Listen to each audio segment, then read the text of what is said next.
일꾼의 자격이라는 제목의 말씀을 가지고 오늘 이 시간 함께 은혜 받기를 원합니다. 예수님께서 이 땅에 오심부터 시작해서 십자가를 지시고 그리고 죽으시고 부활하시기까지 예수님께서는 구약의 성경에 말씀하신 대로 그대로 행하셨던 분이십니다. 왜 예수님께서는 그렇게 성경이 말씀하신 대로 그대로 1.1획도 틀림없이 그대로 순종하셨을까요? 제 생각에는 예수님은 하나님과 동등됨을 취하신 분이신데, 그렇다면 무언가 자신의 생각과 계획대로 무엇인가를 이룰 수 있었음에도 불구하고, 그러나 예수님께서는 전혀 그렇게 하시지 않으시고 성경이 말씀하신 대로, 구약 성경에 기록되어진 대로 그대로 행하셨다라는 거예요. 그 이유는 무엇인가? 그래야만 보내신 분의 뜻을 온전히 이룰 수 있었기 때문이었습니다. 여러분, 보내신 분이 누구십니까? 하나님이십니다. 그러면 보내신 분의 뜻은 무엇입니까? 우리에게 영원한 생명을 주시기 위함, 바로 그것이 보내신 분의 뜻입니다. 예수님께서는 한치의 오차도 없이 말씀대로 살아가셨습니다. 그리고 하나님의 뜻을 온전히 이루셨습니다. 그런데 우리의 삶을 한번 돌아보기를 원합니다. 우리의 삶은 어떻습니까? 우리는 수없이 많은 말씀을 듣고 배우고 익히고 성경 공부도 하고 양육도 받고 묵상도 하고 여러 가지 많은 일들을 합니다. 그런 노력에도 불구하고 여러분, 우리는 어떻습니까? 우리는 하나님의 말씀대로라기보다도 내 마음에 좋은 대로, 내 뜻대로, 내가 원하는 대로 행하고 만다라는 것이죠.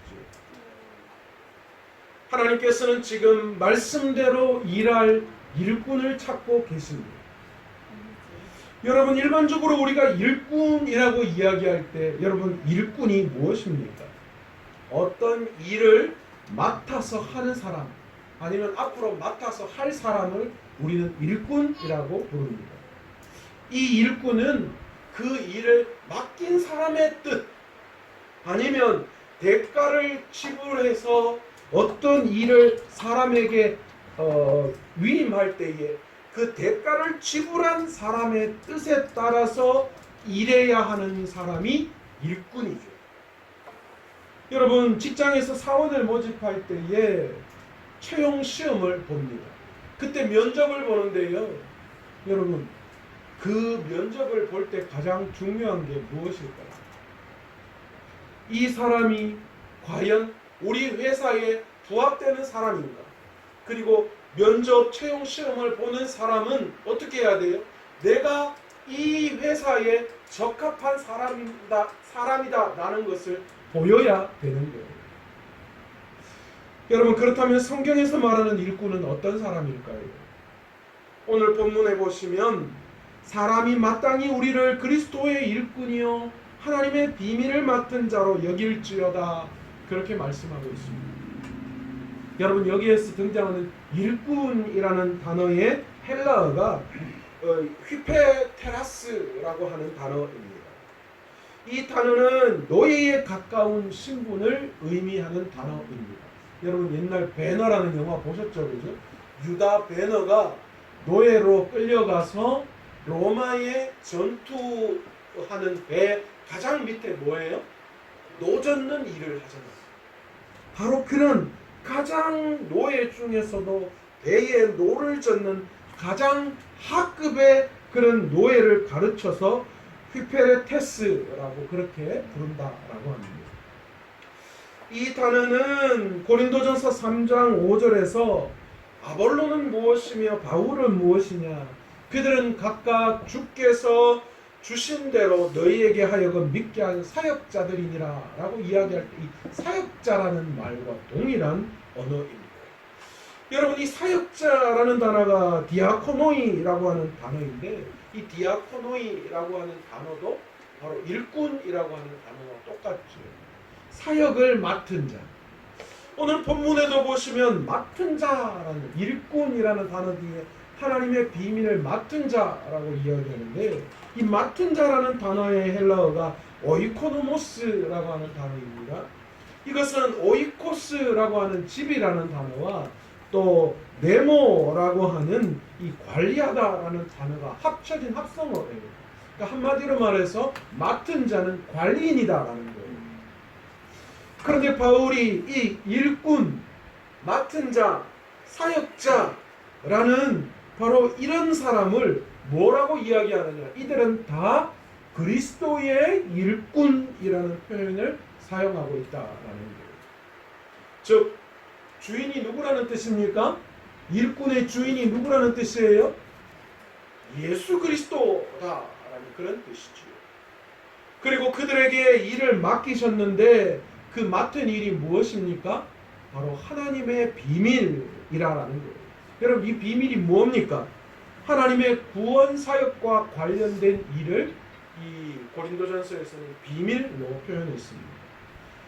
예수님께서는 다른 자들에게는 이 하나님의 비밀을 숨기셨고 일꾼들에게는 숨기지 아니하시고 비밀을 맡은 자로 세워주셨다라는 것입니다. 그리고 4장 2절에 보시면 뭐라고 말씀하십니까? 그리고 그렇게 비밀을 맡은 자, 그리스도의 일꾼으로 비밀을 맡은 자들에게 구할 것은 뭐라고요? 충성이다. 그렇게 말씀합니다. 저는 앞으로 교회의 귀한 일꾼, 사역자, 맡은 자를 세우는 귀한 일 앞에서 과연 그렇다면 하나님이 찾으시는 일꾼, 그 일꾼은 어떤 사람인가 라는 것에 대해서 함께 말씀을 통하여 나누어 보기를 원합니다. 여러분, 일꾼의 기준은 첫 번째로 여러분 세상에 어떤 자격이나 그런 것에 있는 것이 아니라 충성심에 있다라는 것을 깨닫는 저와 여러분 되시길 원합니다. 여러분, 일꾼은 내가 세상에 어떤 것이 있다라는 그것이 아니에요. 하나님께서는 어떤 특별한 일을 맡기시고 그들에게 구할 것은 자격이 아니라 뭐예요? 그 마음 속에 그것을 맡겼을 때 얼마나 열심을 다하는가라는 그것을 보신다라고 이야기합니다. 하나님께서는 지식이 많은 사람, 돈이 많은 사람, 권력이 있는 사람, 외모가 뛰어난 사람, 재주가 좋은 사람, 성격이 좋은 사람, 뭐 이런 기준을 가지고 일꾼을 뽑으실까요? 만약에 저와 여러분이 그런 일꾼에 의해서, 일꾼의 기준에 의해서 하나님의 일꾼으로 뽑힌다면 저와 여러분은 하나님의 일꾼이 될 수 없을 것입니다. 그런데 하나님이 찾으시는 일꾼은 그런 기준이 아니에요. 교회적으로도 어떻게 이야기할 수 있을까요? 기도 많이 하는 사람, 성경 많이 읽는 사람, 성경에 대한 지식이 많은 사람, 헌금 많이 하는 사람, 헌신과 봉사를 늘 달고 다니는 사람, 뭐 이런 사람이 어쩌면 일꾼의 기준일까요? 아닙니다. 고린도전서 1장 21절에 뭐라고 이야기하고 계십니까? 하나님의 지혜에 있어서는 이 세상이 자기 지혜로 하나님을 알지 못하게 함으로, 그렇게 말씀합니다. 세상의 지혜로는, 세상의 것으로는 하나님의 그 어떤 일도 할 수 없다는 거예요. 왜요? 그것이 자랑이 될 수 있기 때문에. 하나님은 하나님에게 속해 있는 것을 통하여 드러내기를 원하시지 세상의 것으로 자랑하기를 원하시는 분이 아니시다라는 거예요. 그러기에 일꾼에게 필요한 것은 하나님의 능력입니다. 그래서 이런 구절이 나왔잖아요. 하나님께서는 세상에 미련한 것들을 택하사 지혜 있는 자를 부끄럽게 하려 하시고, 세상에 약한 것들을 택하사 강한 것들을 부끄럽게 하시고, 하나님께서는 세상에 천한 것들, 멸시받는 것들과 없는 것들을 택하사 있는 것들을 폐하려고 하시나니 이는 아무 육체도 하나님 앞에서 자랑하지 못하게 하려 함이니라. 하나님께서 세우시는 일꾼의 기준은 앞서 열거한 세상적이고 아니면 성경적으로 그런 육체에 속한 자랑, 재능, 능력 이런 것들이 결코 아닙니다. 하나님께서 선택하셔서 우리에게 능력 주시기 때문에 우리의 재능이 아니라 하나님의 절대적 선택에 의한 것이라는 거예요. 그리고 그 하나님의 절대적 선택을 받은 사람은 뭐 해야 되는 거예요? 충성을 다하는 것이, 그것이 일꾼의 자격이다라는 것입니다. 여러분, 오늘 성경에 나오는 위대한 인물 모세를 가만히 한번 보십시오. 모세가 출생 당시에 그는 누구였습니까? 히브리인이었잖아요. 그러나 당시 애굽에 종살이하던 히브리인들이 점점 많아지자 애굽에서 극단의 조치를 취했습니다. 남자아이를 낳으면 그 아이를 죽여라는 그런 바로의 유아살해 명령이 떨어집니다.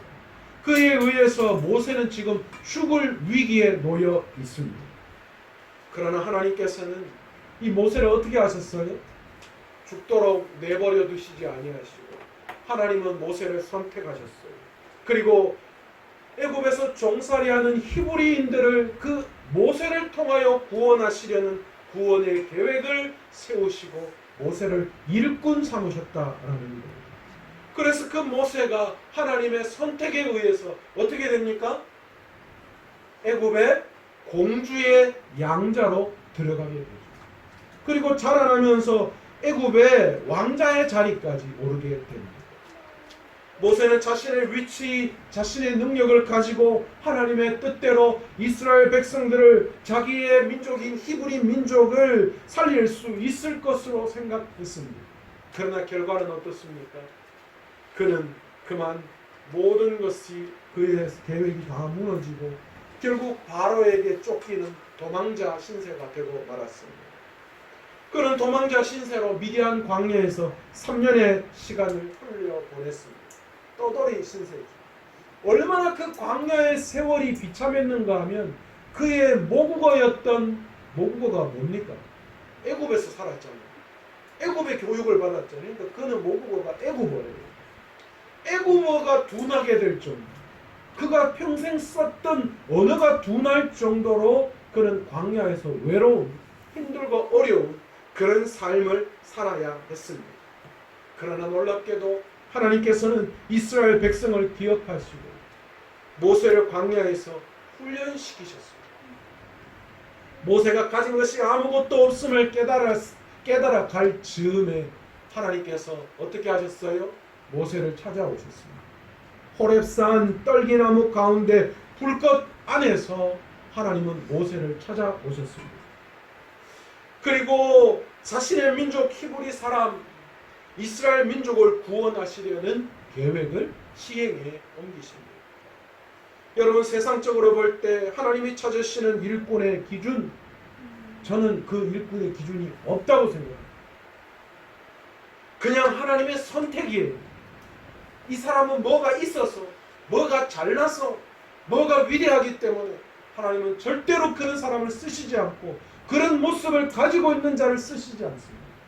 그 모든 것들이 다 무너지고 내려지고 자신이 아무것도 없음을 깨닫는 그 순간 하나님은 절대적 하나님의 선택에 의해서 그를 선택하시고 그 하나님의 선택에 의해서 그 일꾼은 충성을 다하도록 그 마음을 하나님이 허락해 주신다라는 것이죠.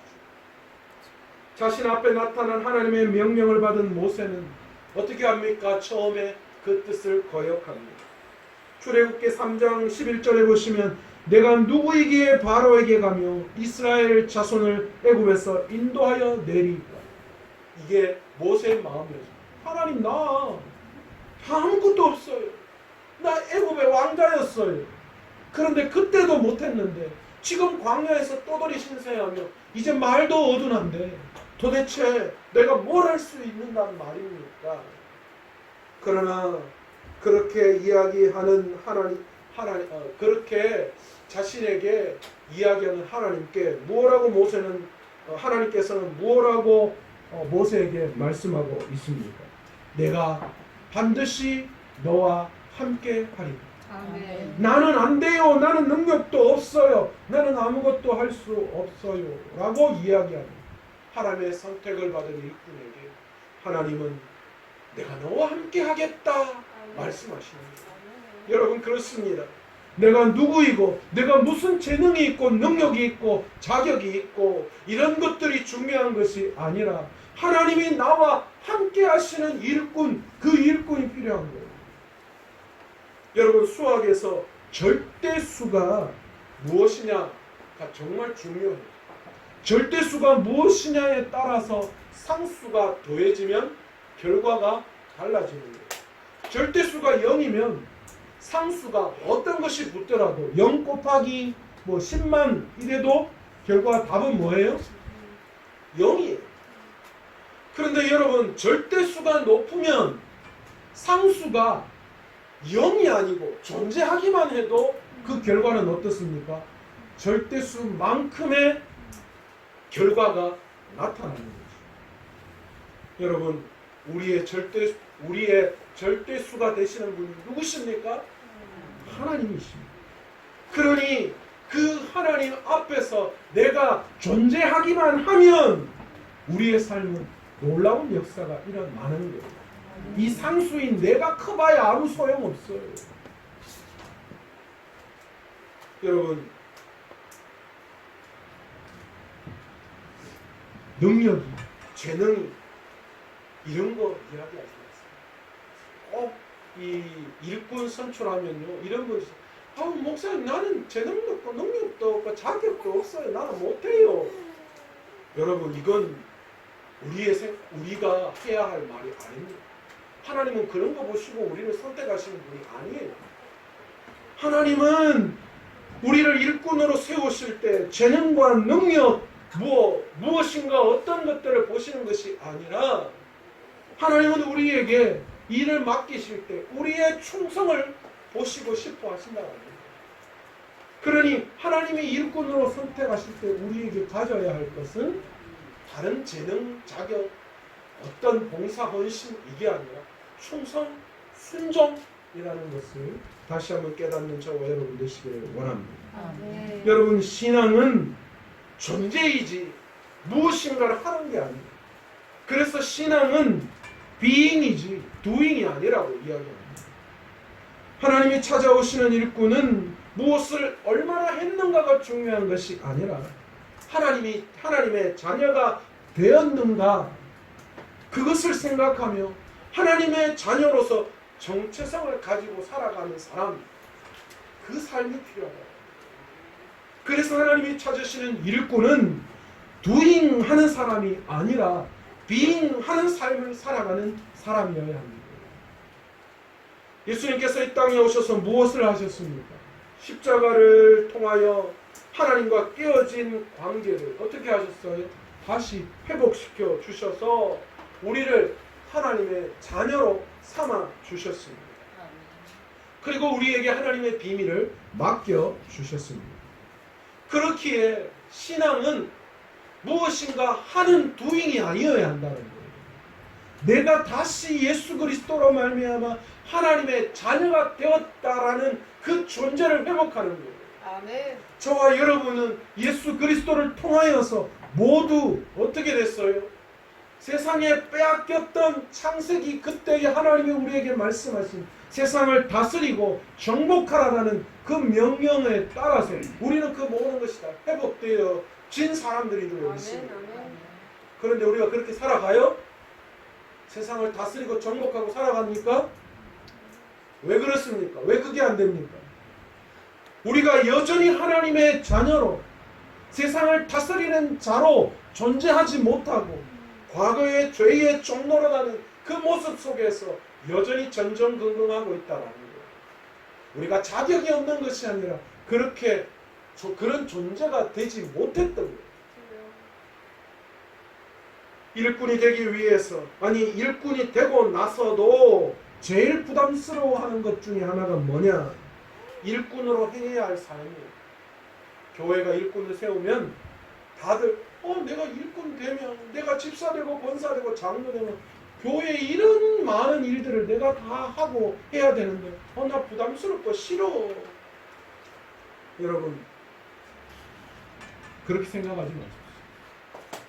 여러분 그것은 내가 걱정할 부분이 아니라 하나님이 나에게 일을 맡기실 때 그래서 일꾼 삼으실 때는 그것을 감당할 수 있는 능력도 주시는 분이신 줄로 믿습니다. 여러분, 우리가 잘 알고 있는 헌신이라는 단어가 있습니다. 여러분, 이 헌신이라는 단어가 어디에서 나왔냐? 나실인이라는 단어에서 나왔습니다. 여러분, 나실인이라는 단어가 무슨 뜻입니까? 세상과 구별되다라는 그런 뜻입니다. 여러분, 그래서 이 헌신이라는 뜻은 무엇인가? 바로 구별된 존재가 된다라는 뜻이 바로 헌신이라는 뜻이에요.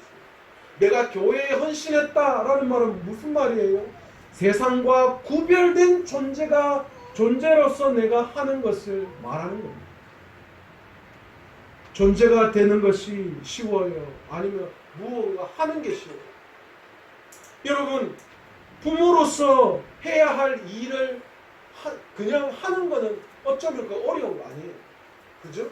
밥 해주고 빨래 해주고 뭐 부모로서 그 아이에게 필요한 것들, 부모가 해야 할 일을 하는 건 그건 어쩌면 그렇게 어려운 거 아닐 수 있어요. 그러나 이것보다 더 힘든 게 있어요. 부모의 존재가 되어지는 거예요. 진짜 부모가 되어지는 거예요. 그 아이의 부모가 되어진다라는 것, 그건 정말 더 힘든 거예요. 왜 그렇습니까? 부모의 존재가 된다는 건 삶의 전 영역에 속해 있는 것이고, 그 삶의 전 영역에서 부모로서의 역할을 감당하는 거예요. 그러나 부모로서 해야 할 일만 하는 건 그 순간 해야 할 일들 내게 주어지면 이거 하면 되는, 그냥 거기에 지나지 않는 거예요. 일꾼이 되기 전에는 한 것이 없다고, 자격이 없다고 하는데, 일꾼이 되고 나면 일하는 것에는 전혀 관심 없는 그런 일꾼이 되어서 되겠습니까? 여러분, 일꾼이라면 일꾼이 되기 전에 자격 운운하지 말고 일꾼이 되고 난 다음에 하나님이 주신 충성을 통하여 순종하며 나아갈 수 있는 믿음의 일꾼 되시기를 간절히 원합니다. 여러분, 모세를 보십시오. 하나님께서 호렙산에서 부르실 때에 그는 여전히 무슨 생각하고 있어요? 내가 무엇인가를 할 수 있다. doing의 삶을 추구하고 있는 거예요. 그런데 자신은 애굽에서 자신의 백성을 이끌어낼 자격이 없다라는 거예요. 그런데 하나님께서는 계속해서 모세에게 뭐라고 이야기합니까? 내가 너와 함께 하겠다. 네가 하는 게 아니다. 내가 하는 거다. 너는 그냥 하나님의 일꾼의 존재만 되면 된다. 내 앞에 그냥 쓰임만 받으면 된다. being에 대한 이야기를 모세에게 계속 이야기하고 있다라는 거예요. 하나님이 찾으시는 일꾼의 기준은 없습니다. 그러나 하나님의 일꾼은 반드시 십자가를 통과해야 합니다. 예수님께서 제자들을 부르시고 제자들과 함께 전도 여행을 다니시면서 예수님께서는 제자들에게 놀라운 능력을 보여주셨습니다. 그런데 너무 안타깝게도 그럼에도 불구하고 제자들은 예수님의 뜻이 무엇인지 알 수가 없었어요. 예수님께서 이제 마지막 유월절 만찬을 마치시고 이제는 곧 십자가를 지시고 죽으셔야 할 그럴 때에 여전히 제자들은 거기에 대한 이해가 없었어요.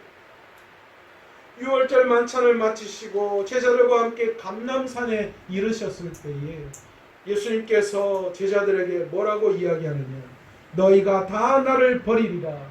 이는 기록된 바 내가 목자를 치리니 양들이 흩어지리라 하였습니다. 그렇게 말씀하고 있습니다. 여러분, 베드로와 제자들이 예수님의 그 이야기를 듣고 뭐라고 이야기합니까? 아이고, 무슨 소리 하십니까, 예수님? 우리는 그런 일 없습니다. 그 중에서 베드로가 어떻게 이야기합니까? 다 사람들이 예수님을 버릴지라도 나는 그렇게 하지 않겠습니다. 그렇게 이야기했는데 그 이야기를 들은 예수님이 뭐라고 이야기합니까? 내가 진실로 너희에게 내게 이르노니 오늘 밤 닭이 2번 울기 전에 내가 3번 나를 부인하리라. 그렇게 예언을 하십니다. 이 예수님의 말씀을 들은 베드로는 혼장담하듯이 그럽니다. 내가 주와 함께 죽을지언정 주를 부인하지 않겠습니다. 그런데 이것은 이 베드로만의 고백이 아니었고 그를 따르는 예수님을 따르는 모든 제자들이 동일하게 저도 마찬가지입니다. 저도 어떤 일이 있어도 예수님을 떠나지 않겠습니다. 그렇게 이야기했어요. 그런데 웬걸 종교 지도자들이 보낸 무리들이 예수님을 잡아갈 때에 제자들의 모습을 한번 보십시오. 마가복음 14장 50절에 뭐라고 이야기합니까? 제자들이 다 예수를 버리고 도망하니라.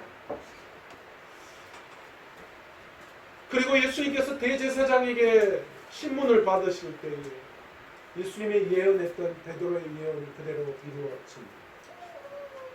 베드로는 예수님을 3번 부인합니다. 그러자 닭이 2번 울었습니다. 그 닭이 2번 우는 소리를, 2번째 우는 소리를 듣고 베드로는 그만 눈물을 흘리며 예수님께 회개하고 나왔습니다. 그렇습니다. 주님, 제가 그런 자였습니다. 주님은 그걸 다 아셨군요. 여러분, 더 놀라운 사실은요, 예수님께서 죽으시기 전에 제자들에게 내가 죽고 난 다음에 가장 먼저 너희보다 갈릴리로 가리라, 그렇게 말씀하셨습니다. 예수님께서는 갈릴리에서 모든 것들을 다 버리고 자신의 본연의 삶으로 돌아가 있는 제자들을 찾아가 주셨습니다. 특히 베드로의 일행이 고기를 잡을 때에 예수님이 그 베드로에게 찾아가 주셨습니다. 밤새도록 고기를 잡으려고 애썼지만 잡지 못한 베드로에게 예수님께서 나타나 주셔서 그물이 찢어질 정도로 150세마리 고기를 낚게끔 해 주셨습니다. 그리고 해변가에 오셨던 예수님께서 모닥불을 피워놓고 뭘 하십니까? 이 제자들에게 아침을 준비하는 장면을 보이고 계십니다. 여러분, 근데 놀라운 것은요, 아침을 준비하셨을 때 피운 모닥불과 베드로가 이 대제사장의 뜰에서 모닥불에 앉아서 예수를 부인할 때 그 모닥불이 동일한 단어로 사용하고 있다는 겁니다. 예수님은 그 모닥불, 아침을 준비해 놓으신 그 모닥불 앞에서 베드로에게 뭐라고 이야기하십니까? 요한의 아들 시몬아, 이 사람들보다 내가 나를 사랑하느냐? 여러분, 그 질문을 받은 베드로의 마음이 어땠을까요?